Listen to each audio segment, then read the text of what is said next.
When I first met Alina, I thought she loved me for who I was. I lived simply, dressing in plain clothes and driving an old car, even though I secretly owned companies worth $500 million. I wanted someone who would see me, not my money. For the first few years, our marriage seemed solid. We laughed, shared dreams, and made promises of forever. But slowly, her eyes began to wander toward luxuries I never displayed. She compared me with her friends' husbands, who flaunted fancy cars and grand vacations. One night, after another argument about money, she said words that cut deeper than any knife. "I can't keep living poor, Daniel. You can't even give me the life I deserve." I looked at her, holding back my silence, because I knew if she truly loved me, wealth wouldn't matter. But the truth was clear. She cared more about riches than loyalty.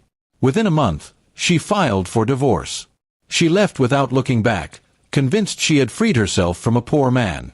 The papers were signed, and I didn't fight her decision. She got nothing because she assumed there was nothing to take. I let her walk away, holding my secret close. Behind closed doors, my fortune grew even bigger. My companies expanded, and investments flourished. 5 years later, I was not just wealthy, I was untouchable in the business world. Yet, I carried the scar of betrayal in silence. During those years, I rebuilt myself emotionally. I focused on charity, helping struggling families and funding hospitals and schools. Strangers received the kindness my wife never valued. Through giving, I found peace. But deep down, I wondered what had become of Alina. Had she found the wealth she was so desperate for? Or was she still chasing shadows? Fate answered one evening at a gala I sponsored. The ballroom sparkled with diamonds, chandeliers, and the city's most influential people. I wore a tailored suit, no longer hiding my identity. As I greeted guests, I heard a voice I hadn't expected to ever hear again. "Daniel!" It was her, Alina. She stood in front of me, dressed elegantly, but her eyes betrayed desperation. Time had touched her beauty, and there was a weariness she couldn't hide. I smiled politely, as though she were a stranger. "Good evening," I said, keeping my tone formal. She blinked in shock, realizing I was no longer the poor man she once abandoned. You're hosting this," she stammered, her voice shaking. I nodded. "Yes. I own the company behind tonight's charity. We've grown quite a bit since the old days." She swallowed hard, her lips trembling. "I didn't know. I didn't realize." Her voice faded as shame washed over her face.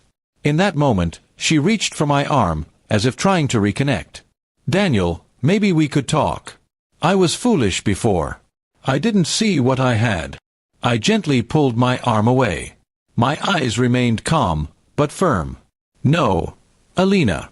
You saw exactly what you had, you just didn't want it. My worth to you was measured in money, and back then, you thought I had none." Her smile faltered. The crowd around us noticed her discomfort, whispers spreading like fire. She tried again, her tone almost pleading. "People change, Daniel. We could start over." I looked past her, where my current fiancée, a kind-hearted woman who loved me long before she knew my wealth, was walking toward us. I placed my hand on my fiancée's shoulder. "Alina, this is Claire. She stood by me when I was sick, when I was stressed, and when I had nothing to give but myself. She is everything you chose not to be." Alina's face went pale as the truth hit her. She had thrown away love for greed, and in return, she gained nothing. Claire smiled warmly at me, unaware of the storm in Alina's eyes. I introduced her to the guests and walked away, leaving my ex-wife standing alone, surrounded by whispers. That was the last time I ever saw her.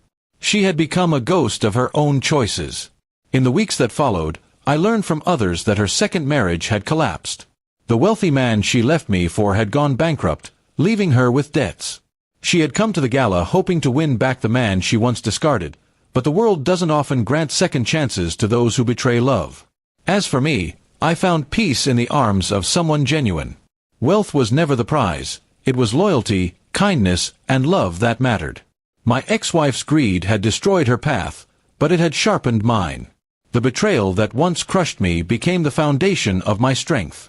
Looking back, I realized something important. Sometimes people leave when they think you have nothing, but their departure is a blessing. Because when true happiness arrives, you are free to embrace it without the weight of those who never deserved you. And so, the man she abandoned as poor built an empire of not just fortune, but love.